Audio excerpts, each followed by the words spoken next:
Welcome to my channel.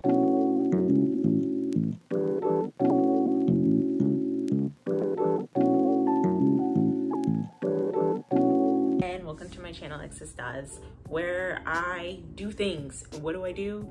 Don't really know. Ratchet Nail Gang, what's up? Maybe I'll talk about why my nails look so musty and dusty right now. And personally, I feel like this next video that I'm about to make, I probably shouldn't make this next video without at least getting my nails done, because, you know, I know someone in the comments is gonna talk about how raggedy my nails are, but it is what it is, and it be what it be, and it do what it do, you know? It look kind of cute. Is it giving life falling apart? Is it giving someone help me please? Pay for my nails please? Today I wanted to make a video, just some general commentary. I really don't know where my channel is gonna go since I've been back. I have no idea what I'm gonna discuss, what I'm gonna talk about, what I want this channel to kind of gear toward. Right now, since I'm a very new YouTuber, I can kind of get away with experimenting without facing too much backlash or too much criticism. So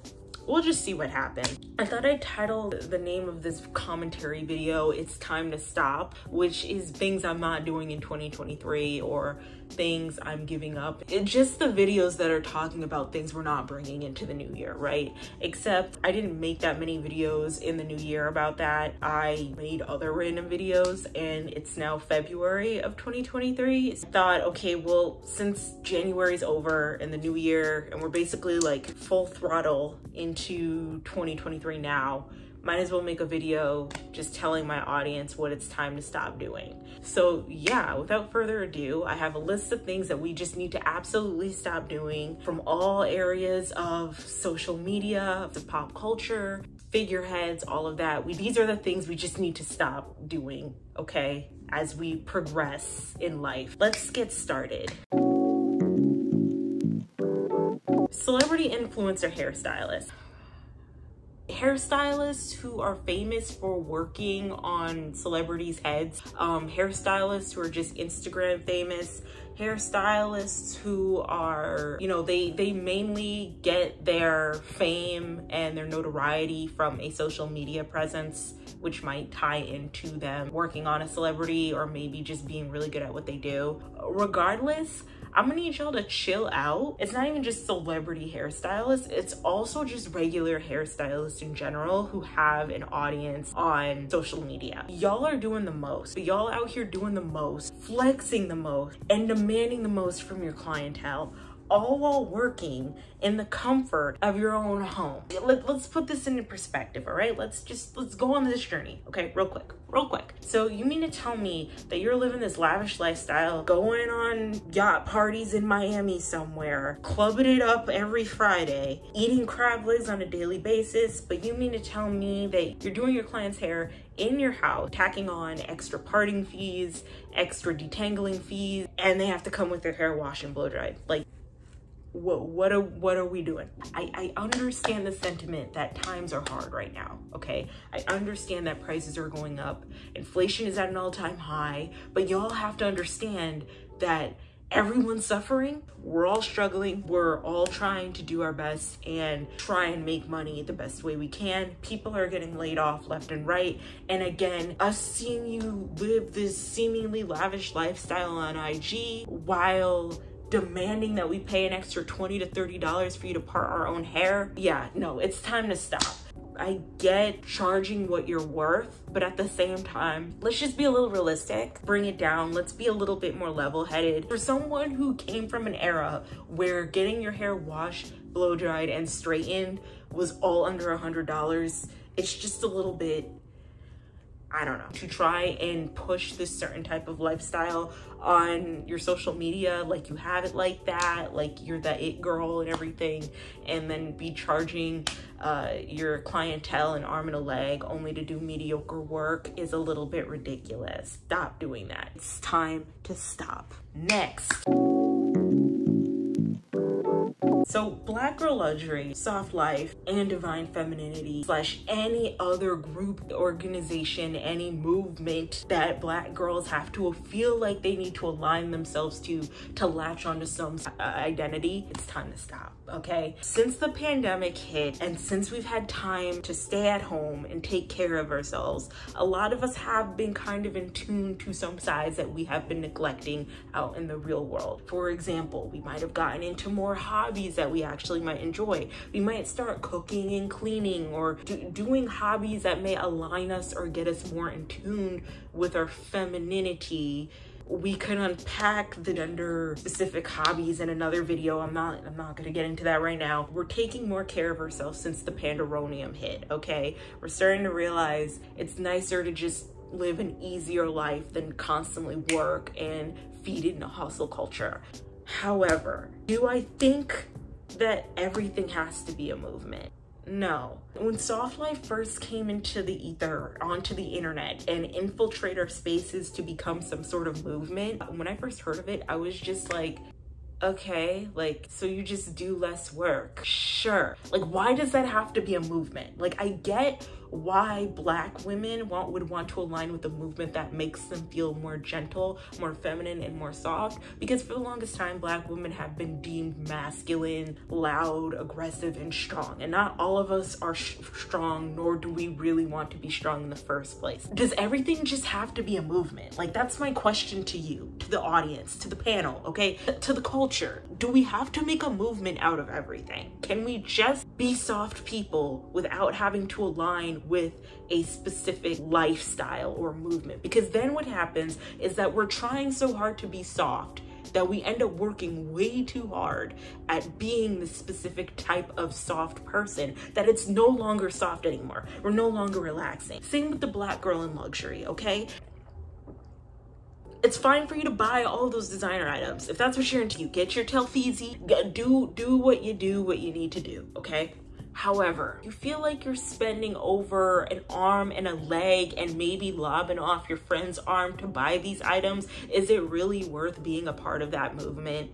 At the end of the day, you're just contradicting everything you stand for. Black Girl Luxury was supposed to be a movement that was to show another side of Black women that were more classy and sophisticated, and meanwhile you're being classy and sophisticated while going broke. It's important to understand that with like the divine feminine movement that's happening. Don't get me wrong, some of us women want to get more into our feminine side. Some of us want to explore our femininity a little bit more. However, why does it have to be one specific way of being feminine? Why does femininity always have to look like Lori Harvey in every single YouTube thumbnail? There's one specific way to be feminine in the Black female community, and I feel like it's giving very much so Lori Harvey, giving very much so Jordan Woods, and any other type of way of being feminine is just not feminine at all. And I feel like we as women, especially Black women or women of color, when we try to niche ourselves into being a specific version of a genre, we end up overperforming to the point where it's not even fun anymore. Some of us aren't feminine in the way of Lori Harvey, y'all, okay? Some of us can't do it, okay? Some of us can't wear dainty jewelry in lieu of the nice gaudy chain link that we found on Target for $5.99. Another thing, okay, let's talk about it, right? Is anybody gonna talk about how the divine feminine movement, most of the movement celebrate women, specifically women of color, getting bagged by a high value alpha male? A good chunk of that movement just really revolves around you bagging a man. Not even so much about you celebrating who you are as a person, as a woman, and having decent friendships, but just how to bag a dude. There are some feminine focused channels that are more so focused on self-help, more focused on obtaining friendships, obtaining community as a woman, taking care of yourself as a woman, proper feminine hygiene, which is so important. But like, can we just talk about the sector that is also like, here's how you can appear more alluring so that you can bag yourself a guy and he'll never forget you. Here's how to get a 6-figure man. Here are the feminine clothes that are classy, that are gonna attract billionaires. Here are the not so feminine clothes that are trashy that won't attract billionaires. Stop. I am 100% here for the feminine focused content that is all about celebrating the well-being of a woman. I'm noticing that when it comes to the gender stuff with like men and women, there is more content out there for women that is like that, which is healthy. But I'm also calling out divine feminine content that has nothing to do with bettering yourself as a woman and is all about image, look, aesthetics, and Lori Harvey. I do like Lori Harvey though, I'm not gonna lie. She has good fashion sense. Is it that she has good fashion sense, or is it that she's skinny? Moving on, next point. I'm putting a full stop, okay? A full stop with two hands on mid-female rappers. It is time to stop on the mid-female rap game, okay? Listen, y'all know where I'm going with this, okay?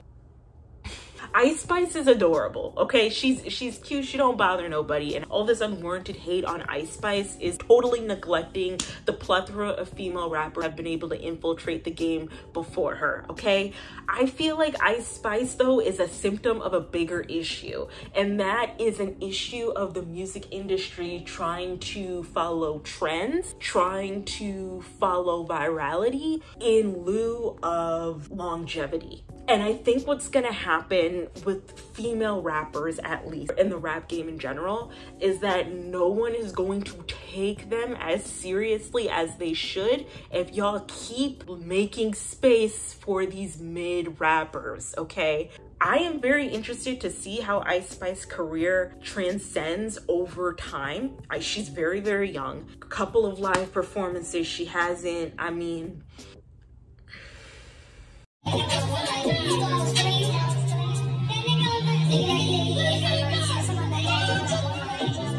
the poor child out here trying to finish the verse before she runs straight down the runway of Rolling Loud. My thing is that I wish these labels, if not these labels, us as people, all right? I wish that we would just spend more time investing in talented artists instead of mediocrity, hoping that it will sell for the sake of virality, for the sake of clicks and views and money. And not everyone's going to be on the grand level of success as a Cardi B. I think what happened is that all of us saw the success of Cardi B coming from a reality TV background and then suddenly moving into the rap space and ultimately being the antithesis for some of the most monumental female rappers in the game. For every Cardi B, there is like 50 Saweeties out there who can barely hit 2K but just look attractive enough to get their foot in the door, right? And for every 50 Saweeties out there, there's going to be like tens and thousands of Ice Spices that these labels think that they can build up into like another Cardi B or into another Nicki Minaj, and it's just not going to, it's not going to happen. Very mid-female rappers so blatantly taking up space because they are attractive needs to die out, because I swear, if artists like Doechii, Lola Brooke, Manello, and Flo Milli do not get their flowers within the next 5 years, but we are still bringing on another Ice Spice, we're still trying to bring on another Saweetie, I'm about to throw rocks. Because that's just a disrespect to the masses, right? It's a disrespect to me. Next point. We need to stop. Okay, so I need my water for this one. We need to reverse the idea of bad press equals good press, because now we are going to a point of no return. The fact that such a prominent rapper in the industry who has done so much for us creatively, who has provided such amazing works, Graduation Day, College Dropout, Dark Beautiful, let me look it up, child. I don't wanna mess up this man's album. My Beautiful Dark Twisted Fantasy. We went from amazement to disappointment. Like, let's just leave Ye in 2022. Like, let's just forget about him, okay? Because it's done. It's done. Stop trying to make fetch happen, Gretchen. It's not going to happen, Gretchen. He is at the point of no return, okay? Anti-Semitism isn't cute. Going after the Jews isn't cute. It isn't edgy. It isn't adorable. Because you know what's happening now is because Kanye is spewing this famous rhetoric of anti-Semitism. Now a bunch of red pillars are latching onto it, and now a bunch of young boys who are watching these red pillars, idolizing what they believe, they're picking up this rhetoric as well. I remember watching a debate, but I saw a debate like a 16-year-old kid who wanted to talk about why Andrew Tate is cool. Right? It really went from Andrew Tate has good values that men should follow, the red pill is a movement and it's a way of thinking and understanding that life is reprogramming us, to are you aware of the artist Kanye West? Are you aware of what Kanye West said in regards to Jewish people? Are you aware that there might be a secret society? And it just like there's a group of people controlling things. That is when you get into some yikesy territory, in my opinion, because I don't know what you mean by that. What can you explain that a little more? What do you mean, like a group of people controlling stuff? Okay, so basically, a lot of people think he's crazy, but you know who Kanye is? Yes. Whenever he showed a chart of what's it called, like the percentage of people that were Jews.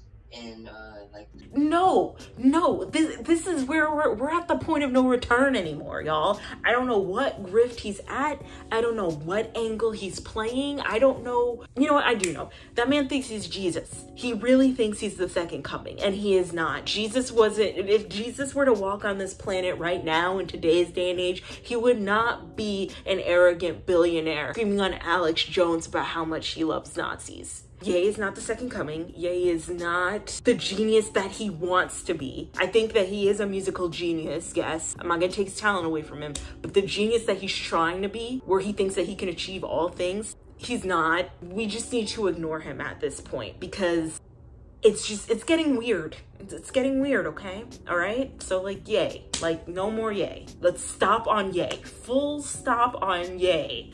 Please let me know.